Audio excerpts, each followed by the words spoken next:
Menggagahkan Kalimantan, menggenggam Ambalat.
Menggagahkan Kalimantan, menggenggam Ambalat. Rencana penempatan satu skadron jet tempur F-16 Viper di Pontianak AFP sebenarnya tidak terkait dengan rencana pemindahan ibu kota negara ke Kalimantan Timur.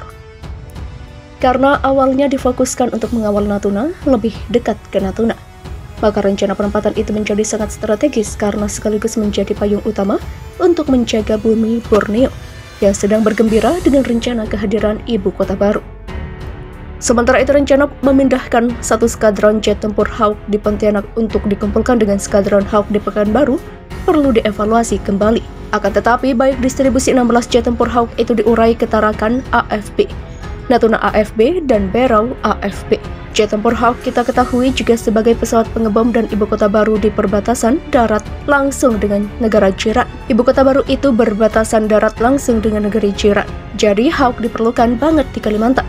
Kita ketahui saat ini Pontianak AFB menjadi markas Skadron Elang Katulistiwa dengan alutsista 16 jet tempur Hawk dan Skadron 51 UAF dengan pesawat Nirawak Aerostar buatan Israel sebagai ibu kota yang berbatasan darat dengan negara lain. Sangat layak kekuatan TNI AD dilipat gandakan di Kalimantan. Setidaknya harus ada satu divisi Kostrad di samping dua Kodam yang sudah eksis. Kodam Tanjung Pura dengan wilayah Kalbar dan Kalteng bermarkas di Pontianak saat ini memiliki kekuatan 10 batalion infanteri, artileri, arhanut, dan kavaleri. Sementara Kodam Mula Warman yang bermarkas di Balikpapan dengan wilayah Kaltim, Kalsel, dan Kaltara juga memiliki kekuatan 10 batalion infanteri, artileri, arhanut, kavaleri plus 1 skadron helikopter tempur di Berau milik penerbang. Sebagai pulau yang berbatasan darat dengan Malaysia dan menjadi pusat pemerintahan negeri ini, perkuatan militer di Kalimantan harus setara dengan Jawa. Ibu kota baru harus dilindungi dengan kekuatan minimal 1 brigade infanteri mekanis, 1 peluru kendali jarak pendek dan jarak menengah, serta pangkalan militer seperti Halim AFB, Jakarta. Pulau Kalimantan yang berhutan lebat jelas memerlukan tambahan kekuatan batalion infanteri dan armet yang disebar di dekat perbatasan Indonesia-Malaysia. Kekuatan Angkatan Laut jelas merupakan tugas utama Armada 2 yang bermarkas di Surabaya. Pangkalan AL di Balikpapan harus ditingkatkan menjadi pangkalan utama TNI AL yang bersifat khusus. Sudah ada pangkalan utama TNI AL di Tarakan yang membawahi Balikpapan. Pangkalan bersifat khusus maksudnya harus ada KRI yang standby atau beroperasi di perairan Balikpapan setiap hari.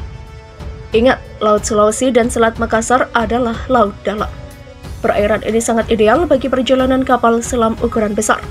Itu sebabnya memilih pangkalan kapal selam di Teluk Palu adalah karena idealnya perairan ini, juga karena mengawal Ambalat. Sayangnya bencana gempa bumi dan tsunami merusak fasilitas pangkalan yang baru saja selesai dibangun. Natuna sangat membantu dari sisi pertahanan utamanya jika terjadi konflik teritori dengan Malaysia, soal Ambalat misalnya. Pangkalan AU dan AL Natuna dipersiapkan untuk pertahanan garis depan menangkal lidah naga Cina. Namun, jika terjadi konflik dengan Malaysia, pangkalan ini memegang posisi kunci untuk memblokade aliran militer dari semenanjung Malaysia ke Sarawak dan Sabah di Kalimantan.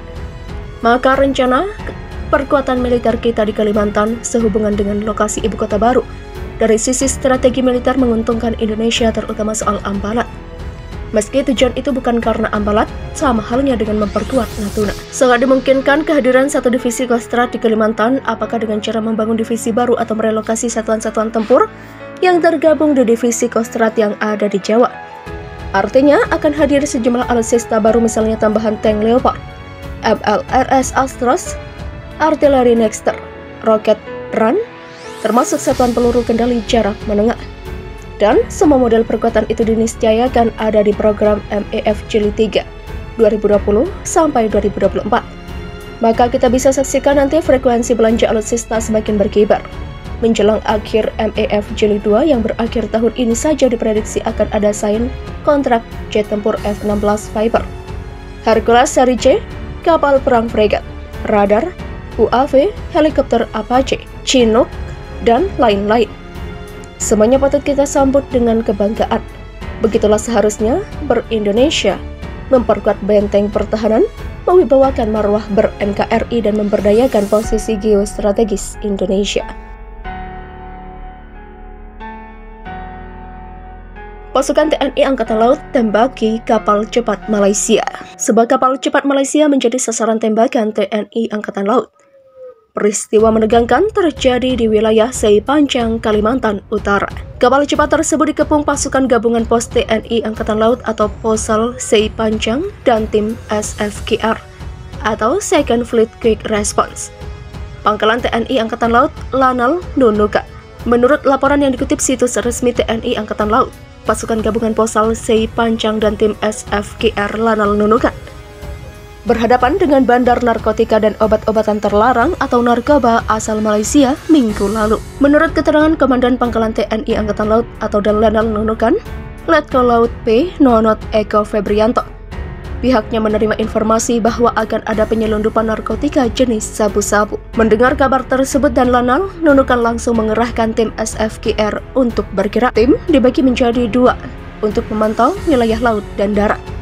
Tim darat langsung menyisir pesisir wilayah Nunukan, sementara tim laut melakukan patroli di perairan Nunukan dan Sebati. Benar saja, sekitar pukul 03.15 waktu Indonesia Tengah atau WITA, terdengar suara sebuah kapal cepat atau speedboat melaju kencang menuju sebuah kios minyak di wilayah Sei Bolok. Tim darat yang melakukan pengintaian berhasil mengendap dan mendapati seorang yang berada di kapal cepat membuang sesuatu ke atas kios. Namun kapal cepat itu langsung kabur. Meskipun coba dihentikan dengan tembakan peringatan, kapal cepat tersebut tetap maju dengan kecepatan tinggi. Ternyata saat tim SFQR Lanal Nunukan memeriksa barang yang dibuang penumpang kapal cepat, ditemukan plastik hitam. Di dalamnya terdapat 6 bungkus sabu-sabu yang langsung diamankan ke markas komando atau Mako Lanal Nunukan. Sementara kapal cepat dan pelaku ditangkap di dermaga Sei Nyamuk. Dari hasil penangkapan di 2 tempat berbeda, total diamankan barang bukti berupa narkotika jenis sabu seberat 300,40 gram dan 125,56 gram. Untuk penahanan belum dilakukan, demikian katanya.